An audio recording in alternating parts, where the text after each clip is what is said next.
When I was 3 years old, I met this girl. She was sort of cute, but she didn't do anything for herself. She couldn't carry on a conversation. She would just yell, for no reason, multiple times every night. And she pooped her pants, like, all the time. And yet, all of the grown-ups who I thought understood everything simply adored this monster, my brand new sister. I just couldn't figure it out. Why did they love her so much? And why did I? My conclusion at the time was that my baby sister just had some kind of special powers. But then, I had a new baby cousin, and another, and another, and another, and each time it was the same thing. No matter how loud or cranky or needy or stinky each new baby was, everybody, including me, was captivated by these creatures. And I realized all of the babies have special powers, and it's the babies who can save the world. One of these bewildering special powers is a baby's ability to turn intelligent, articulate grown-ups into goofy, face-making, peekaboo-playing simpletons speaking in high-pitched gibberish. Baby talk, that coochie-coo nonsense. You've heard it, and it's fine, you can admit it, you've spoken it too. I certainly have. Because baby talk is a universal phenomenon. Stanford University is leading a collaboration of research centers called the Many Babies Consortium. It's kind of a worldwide effort to hack the baby code. One of their studies in 2017 found that across 16 different countries, on 4 different continents, and across all of the languages spoken in those places, the instinct is the same. Babies make their grown-ups speak baby talk, or what the researchers call infant-directed speech. It's not culture-specific, it's species-specific. Here's what else they found. Babies paid more attention to baby talk in a language that was foreign to them than to adult talk in the language that was familiar. I'll say that again. Babies were more attentive to baby talk in a foreign language than to adult talk in their own.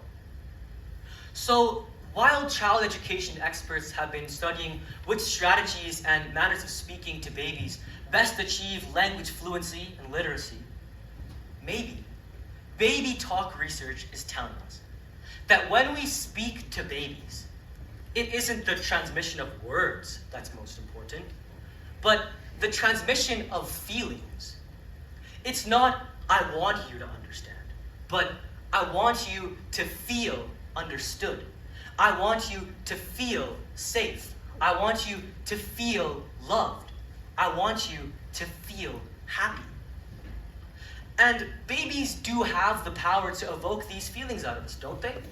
Not just the babies in our family, not just the ones who look like us, every baby. I mean, how else do you explain the fact that every TikTok of some random baby laughing at some random thing hits hundreds of millions of views in a matter of days?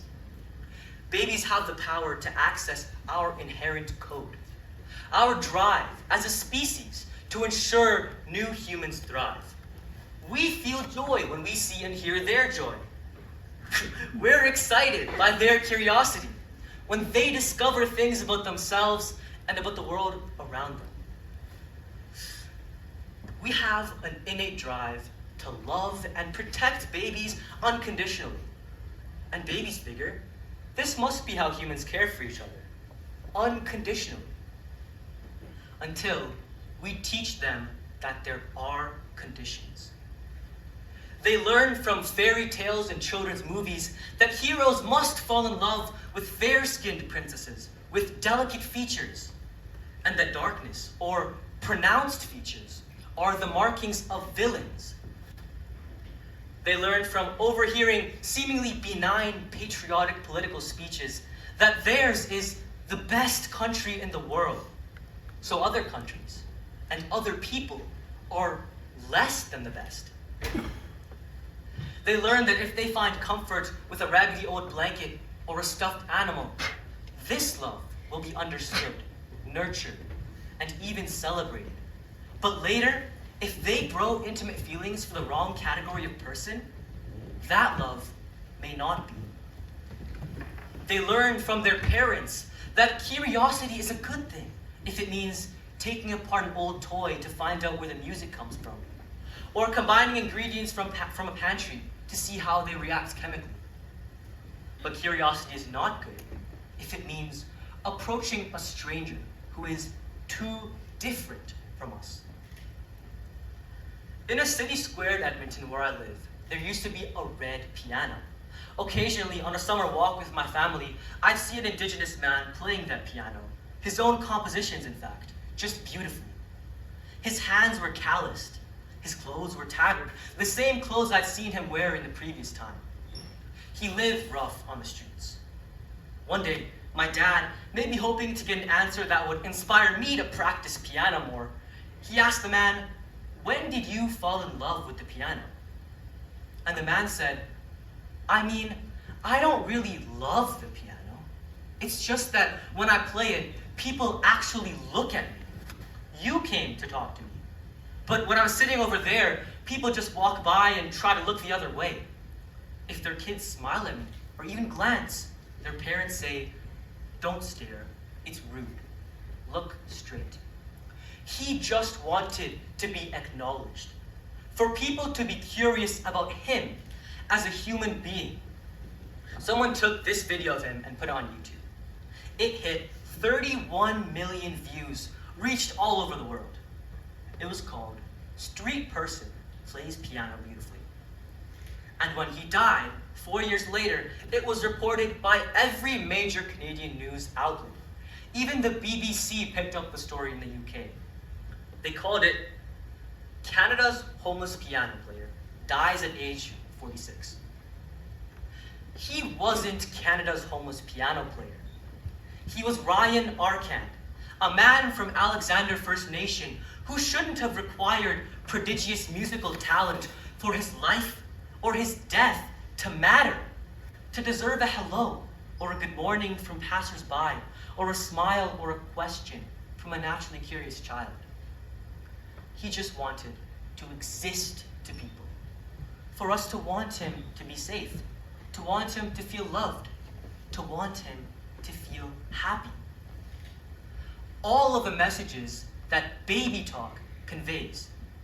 You see, while baby talk sounds babyish, the real special power of babies is their ability to bring out of adults that human instinct, which is at once the most basic and the most mature, to be invested in the survival, security, and happiness of other humans, present and future. If we would just remember that all individuals start off as a baby, inherently deserving of that love, of that protection, and of that care. And that's how, whether we're concerned with the health of our planet, resolving global inequity or conflict, babies can save the world. All we have to do is let them lead the way. Thank you.